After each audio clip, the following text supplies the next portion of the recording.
Senin hakimiyetin kılınç ve korku üstünde berkarardı. Xırda həşərat, iri həşəratdan qorxur. Qoyun qurtdan, güçsüz adam güclüdən. Cəmi bəşər də Allah'tan. Dünyanın özü qorxu üstə bərqərar deyil. Güçlü güçsüz insan yoktu. Kamil insan var, bir de cahil.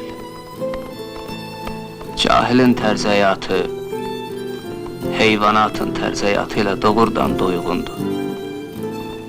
Kılınç, küllü qırğın, din, Allah xofu, hamısı hökmranlıq üçün gərəkdi sənə. Əcəlim çatacaq, mən də köçəcəyəm bu dünyadan.